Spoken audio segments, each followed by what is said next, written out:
Well, to discuss further, we're now joined by Azar Jammine, Chief Economist and Director at Econometrics. Thank you for joining us, Azar. So at the beginning of the year, inflation was looking very good. We were talking about rate cuts, possibly. Do you agree that things have changed, and if anything, we will go up? Yes, I think there's very little doubt that we've seen the low point for inflation, and from now on, inflation will increase.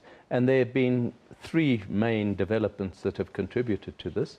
The first is that the oil price has recovered somewhat. It was down at $45 a barrel. It's now at $58 a barrel. Related to that, the rand-dollar exchange rate has depreciated. We were at just over 11. Now we're at just under 12 to the dollar.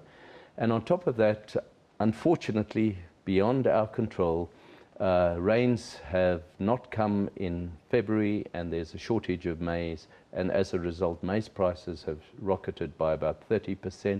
And so what we had been hoping for was a decline in food inflation. Now we're looking for food inflation to turn around and start rising. Okay, so all this means that interest rate cuts are basically off the table.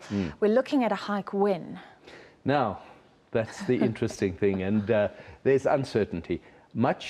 The governor kind of alluded to two important variables here. The first is the timing of when America is going to raise its interest rates. And why that is important is because the logic is that when they raise interest rates, money will flow back into the United States to get a higher dollar interest rate and away from South Africa and other emerging markets, and the rand would then weaken. The second big unknown is whether Eskom will be granted a further 9.58% tariff hike on top of the 12.69% that is expected to come in April.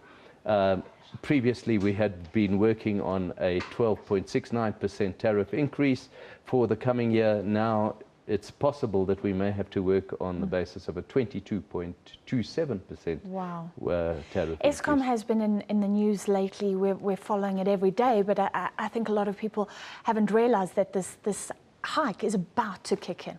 Yes, well, it won't kick in for consumers. Yes, even the lower one won't kick in for consumers on the 1st of April. It kicks in for producers, for people businesses that use. But when municipalities pass that on to consumers at the beginning of July, that's when they will feel it.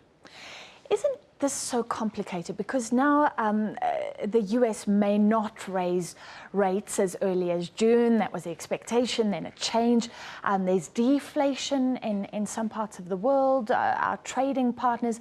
It just seems so topsy-turvy. Are we maybe not overstating the inflation risk? I think you're absolutely correct. And the one factor that relates to today's releases that was not really highlighted in a big way was producer price inflation, down to 2.6% for final manufactured goods.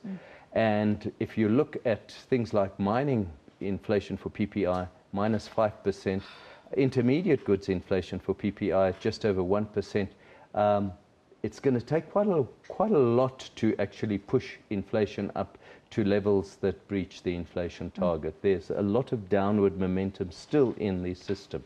And labour unions and many say we should keep rates low because of low growth, and again a very bleak outlook today. Yes, and that's another factor in deference to those who are getting too bearish about today's sentiment, is if you read between the lines, the outlook for inflation in 2016 is not that bad. It hasn't deteriorated too much, and that was made quite clear.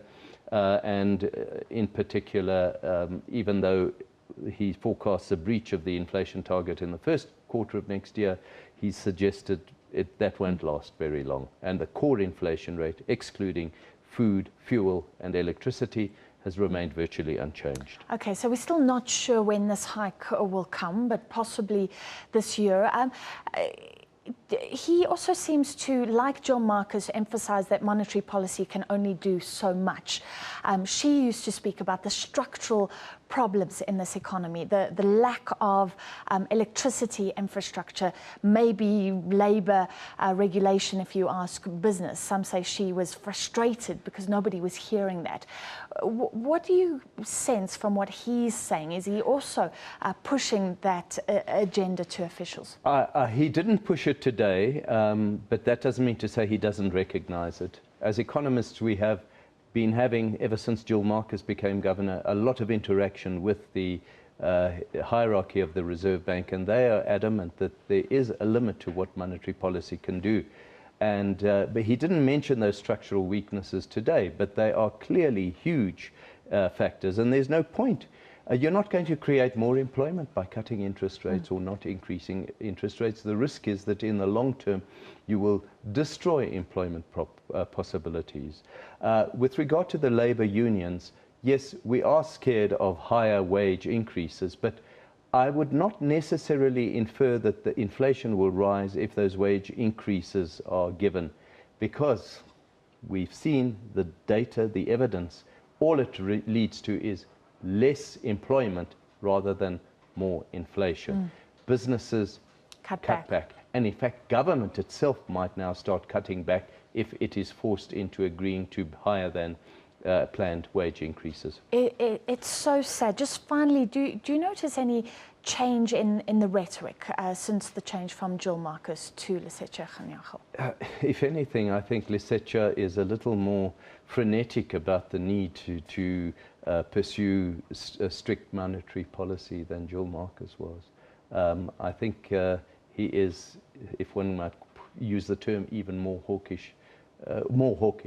I wouldn't say he's overly hawkish, but he's slightly more hawkish than Jill Marcus, and maybe less tolerant of inflationary pressures. All right, thank you so much for your analysis. That was Azar Jammine from Econometrics.